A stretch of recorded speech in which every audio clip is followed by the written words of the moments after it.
ಎಲ್ಲ ಸ್ಟೂಡೆಂಟ್ಸ್ ಎಲ್ಲರಿಗೂ ನಮಸ್ಕಾರ. ಇವತ್ತಿನ ಒಂದು ವಿಡಿಯೋದಲ್ಲಿ ಯಾವ ರೀತಿ ನಾವು KCET ರ್ಯಾಂಕಿಂಗ್ನ ಕ್ಯಾಲ್ಕುಲೇಷನ್ ಮಾಡೋದು ಅಂತ ಹೇಳ್ಬಿಟ್ಟು ಇವತ್ತಿನ ಒಂದು ವಿಡಿಯೋದಲ್ಲಿ ತಿಳಿಸ್ಕೊಡ್ತೀನಿ. ಇನ್ನು ಚಾನಲ್ಗೆ ಸಬ್ಸ್ಕ್ರೈಬ್ ಮಾಡ್ಕೊಂಡಿಲ್ಲ ಅಂದರೆ ಸಬ್ಸ್ಕ್ರೈಬ್ ಮಾಡಿಕೊಂಡು ಪಕ್ಕದಲ್ಲಿರುವಂಥ ಒಂದು ಬೆಲ್ ಐಕಾನ್ನ ಕ್ಲಿಕ್ ಮಾಡೋದು ಮರಿಬೇಡಿ. ರಿಸಲ್ಟ್ ಬಗ್ಗೆನೂ ಕೂಡ ಮಾಹಿತಿ ಕೊಡ್ತೀನಿ.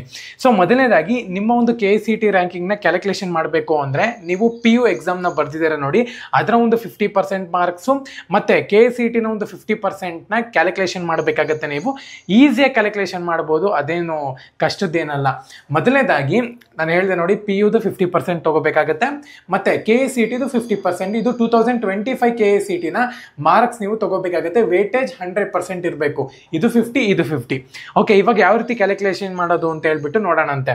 ಮೊದಲನೇದಾಗಿ PU ಬೋರ್ಡ್ ಅಂದರೆ 2025ನಲ್ಲಿ ನೀವು PU ಎಕ್ಸಾಮ್ನ ಬರ್ದಿದ್ದೀರ ನೋಡಿ, ನೀವು ಕೆಮಿಸ್ಟ್ರಿಲಿ 85 ಅಥವಾ ಫಿಸಿಕ್ಸಲ್ಲಿ 85, ಕೆಮಿಸ್ಟ್ರಿಲಿ 98, ಮ್ಯಾಥ್ಸಲ್ಲಿ 98, ಈ ಥರ 3 ತಗೊಂಡು 300 ಔಟ್ ಆಫ್ 300ಗೆ 281ನ ನೀವು ಸ್ಕೋರ್ ಮಾಡಿದ್ದೀರಾ ಅಂತ ಅಂದ್ಕೊಳ್ಳಿ. ಓಕೆನಾ? ಮಾರ್ಕ್ಸ್ ನೋಡೋದಾದರೆ ಇದರಲ್ಲಿ 50% ಮಾತ್ರ ನಾವು ತಗೋಬೇಕಾಗತ್ತೆ. ನೀವು ಎಷ್ಟನ್ನ ತೆಗ್ದಿರಿ ಮಾರ್ಕ್ಸು, ಪಾಸ್ ಆಗಿದ್ದೀರಾ ಅಂದರೆ ಇದರಲ್ಲಿ 50% ಮಾತ್ರ ನಾವು ತಗೋಬೇಕಾಗತ್ತೆ. 100% ತೊಗೊಳಕ್ಕೆ ಬರಲ್ಲ. ಓಕೆ, ಅದೇ ಥರನೇ 281 ಆಗುತ್ತೆ. 281 ಇಂಟು 100 ಡಿವೈಡೆಡ್ ಬೈ 300 ಮಾಡಿದ್ರೆ 93% ಬರುತ್ತೆ ನಿಮ್ಮದು. ಸೊ 93%ಅಲ್ಲಿ ನಾವು 50% ತೆಗಿಬೇಕಾಗತ್ತೆ. ಸೊ ನಾವು 281ಗೆ ಪರ್ಸೆಂಟೇಜ್ನ ಕ್ಯಾಲ್ಕುಲೇಷನ್ ಮಾಡ್ಕೊಂಡ್ವಿ. ಕ್ಯಾಲ್ಕುಲೇಷನ್ ಆದಮೇಲೆ ಈ ಒಂದು 93ನಲ್ಲಿ 50% ತೆಗಿಬೇಕಾಗತ್ತೆ. 50% ತೆಗೆದ್ರೆ 46% ಬರುತ್ತೆ.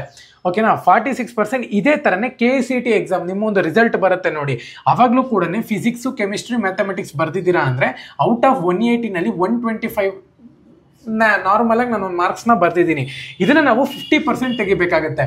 ಇದರಲ್ಲಿ 50%, ಇದರಲ್ಲಿ 50%. ನಾವು ಇದರಲ್ಲಿ ತೆಗೆದಿದ್ದೀವಿ, ಇವಾಗ ಇದರಲ್ಲಿ ತೆಗಿಬೇಕು. 125ನಲ್ಲಿ 50% ತೆಗಿಬೇಕು. ಯಾವ ರೀತಿ ಅಂದರೆ 125 ಇಂಟು 100 ಡಿವೈಡೆಡ್ ಬೈ 180 ಮಾಡಿದ್ರೆ 69% ಬರುತ್ತೆ ನಮಗೆ KCETನ ಮಾರ್ಕ್ಸು.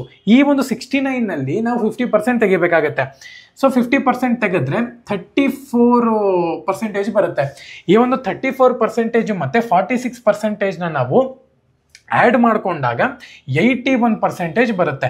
ಸೊ ಇದು ನಿಮ್ಮ ಒಂದು KCETನ ಮತ್ತು PUನ ಒಂದು ಟೋಟಲ್ ಪರ್ಸೆಂಟೇಜು 81 ಅಂತಲೇ ಹೇಳ್ಬೋದು. ಇವಾಗ 81ಗೆ ಯಾವ ರೀತಿ ನೀವು ರ್ಯಾಂಕ್ನ ತಿಳ್ಕೊಳ್ಳೋದು ಅಂತ ಹೇಳ್ಬಿಟ್ಟು ನೋಡೋಣಂತೆ. ಮೊದಲನೇದಾಗಿ ನಾನು ಸ್ಕ್ರೀನ್ ಮೇಲೆ ಒಂದು ಚಾರ್ಟ್ ಹಾಕಿದ್ದೀನಿ ನೋಡಿ, ಇದರಿಂದ ಗೊತ್ತಾಗುತ್ತೆ ನಿಮ್ಮ ಒಂದು ಈ ಒಂದು ಪರ್ಸೆಂಟೇಜ್ಗೆ ನಿಮ್ಮ ಒಂದು ರ್ಯಾಂಕ್ ಯಾವ ಥರ ಇರುತ್ತೆ ಅಂತ ಹೇಳ್ಬಿಟ್ಟು. ಸೊ ನಾನು ಚಾರ್ಟ್ ಹಾಕಿದ್ದೀನಿ, ಒಂದ್ಸತಿ ಚೆಕ್ ಮಾಡ್ಕೊಳ್ಳಿ. 81%ಗೆ 81.55%ಗೆ ನಿಮ್ಮ ಒಂದು ರ್ಯಾಂಕ್ ಬಂದು ಎಲ್ಲಿ ಕೂರುತ್ತೆ ಅಂತ ಹೇಳ್ಬಿಟ್ಟು ಕ್ಲೀನಾಗಿ ಚೆಕ್ ಮಾಡ್ಕೊಳ್ಳಿ. ಆ ಒಂದು ರ್ಯಾಂಕೆ ನಿಮಗೂ ಪಕ್ಕ ಅಂತಲೇ ಹೇಳ್ಬೋದು. ಸೊ ನೀವು ಮೊದಲನೇದಾಗಿ PU ಬೋರ್ಡಲ್ಲೂ ಕೂಡ ಚೆನ್ನಾಗಿ ಸ್ಕೋರ್ ಮಾಡಿರಬೇಕಾಗತ್ತೆ. KCETನೂ ಕೂಡ ಚೆನ್ನಾಗಿ ಸ್ಕೋರ್ ಮಾಡಿರಬೇಕಾಗತ್ತೆ.